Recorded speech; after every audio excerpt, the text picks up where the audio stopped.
কোটি টাকার BMW, Mercedes কিংবা বিলাসবহুল যে কোনো গাড়ি, দুর্ঘটনায় ভেঙে গেছে হেডলাইট। নতুন লাইট কিনতে লাগতে পারে কয়েক লক্ষ টাকা। অথচ রাজধানীর ফুটপাতে বসেই সেই ভাঙা লাইটকে আবারও ব্যবহারযোগ্য করে তুলছেন একদল দক্ষ কারিগর। কয়লা, আগুন আর বছরের পর বছর অর্জিত অভিজ্ঞতাই তাদের মূল হাতিয়ার। একটা হেডলাইট দাম 1,10,000 টাকা, এটা আমরা 5 থেকে 7,000, 8,000 টাকা, 10,000 টাকার মধ্যে বানিয়ে যাচ্ছি। তারা যে খুশি হইতেছে যে না, লাইটগুলো আমরা কমের মধ্যে পাইতেছি। আপনার সব ধরনের গাড়ি, কি গাড়ি বলবো, এসকরোলা, প্রিমিও, তারপর বুলুবার্ড, নিশান, এক্সটেল, তারপরে হাইব্রিড গাড়ি থেকে শুরু করে প্রিমিও 17 মডেলের যেগুলো গাড়ি আছে, নোয়া স্কোয়ার গাড়ি আছে, বিএমডব্লিউ আছে, মার্সিডিজ আছে। মার্সিডিজ থেকে শুরু করে আমরা 90 গাড়ি পর্যন্ত কাজ করে থাকি। রাজধানীর মগবাজার, বাংলা মোটর ও ইস্কাটন সড়কের ফুটপাতে ছোট ছোট অস্থায়ী কর্মশালায় প্রতিদিন চলে গাড়ির হেডলাইট মেরামতের কাজ। কয়লার আগুনে লোহা গরম করে বিশেষ কৌশলে প্লাস্টিক জোড়া লাগিয়ে ভাঙা লাইটকে আবার আগের মতো ব্যবহারের উপযোগী করে তোলার চেষ্টা করেন এই কারিগররা। পিয়াস নামক একটা গাড়ির লাইট, পিয়াস গাড়ির লাইটের অনেক দাম। এই লাইটটা কিনতে গেলে উনি অনেকটাই দাম পড়ে যাবে। ওই হিসাবে ধরেন ম্যাক্সিমাম 30-35 হাজার টাকা লাগবে, তো উনি এখন 3-4 হাজার টাকার মধ্যে এটা কমপ্লিট করে দিতে পারতেছে। বিএমডব্লিউ, মার্সিডিজ সহ বিভিন্ন ব্র্যান্ডের গাড়ির মালিকরা নিয়মিত আসেন এখানকার কারিগরদের কাছে।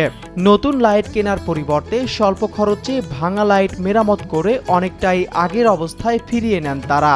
না, আসলে গাড়ির কাজ যেগুলো লাইট আমরা মোটামুটি অল্প পয়সা দিয়ে নতুন মতন কাজ হয়, মোটামুটি 12 দিন চলে আর কি। কারিগরদের দাবি, গাড়ির মডেল ও ব্র্যান্ড ভেদে একটি নতুন হেডলাইটের দাম 10,000 থেকে লাখ টাকারও বেশি হতে পারে। সেই তুলনায় মাত্র কয়েক হাজার টাকায় ভাঙা লাইট মেরামত করে আবার ব্যবহারযোগ্য করে দিচ্ছেন তারা। আপনার এক একটা লাইটের এক একটা রেট। যেমন আপনার এই হেরিয়ারের যে লাইটগুলো, এগুলো যে হেডলাইটগুলো পাওয়া যায় না বা ব্যাকলাইটগুলো পাওয়া যায়, আপনার 5 থেকে 7,000 বা 8,000 টাকার মধ্যে আমরা পুরো কমপ্লিট একটা বানিয়ে দিচ্ছি। এদিকে একজন গাড়ির মালিক জানান, সড়ক দুর্ঘটনায় গাড়ির হেডলাইট ভেঙে যাওয়ার পর নতুন কিনতে অনেক বেশি খরচ হতো। তাই কম খরচে মেরামতের জন্যই তিনি এসেছেন ফুটপাতের এই কর্মশালায়। এখানে ওই যে গাড়ির ব্যাকলাইট ভেঙে গেছিল, কালকে হুন্ডায় ভেঙে দিয়েছিল, ওটা রিপেয়ারিং করার জন্য আসছি।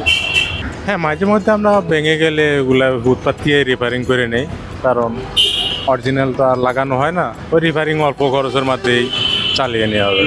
হ্যাঁ, আমার যে লাইট এখন মনে করেন এটা নতুন কিনতে গেলে 10 থেকে 12 হাজার টাকা লাগবে। এখানে মনে করেন 2,500 টাকা, 1,500 টাকায় কাজ হয়ে যায়। রাজধানীর ব্যস্ত সড়কের পাশে ছোট্ট এই কর্মশালাগুলো হয়তো বাহ্যিকভাবে খুব সাধারণ, কিন্তু এখানকার কারিগরদের দক্ষ হাত অনেক গাড়ির মালিকদের বাঁচিয়ে দিচ্ছে বড় অঙ্কের খরচ থেকে। আধুনিক যন্ত্রপাতি নয়, বছরের পর বছর ধরে অর্জিত অভিজ্ঞতা আর হাতের নিখুঁত কারিগরিতেই ভাঙা হেডলাইট ফিরে পাচ্ছে নতুন জীবনের আলো।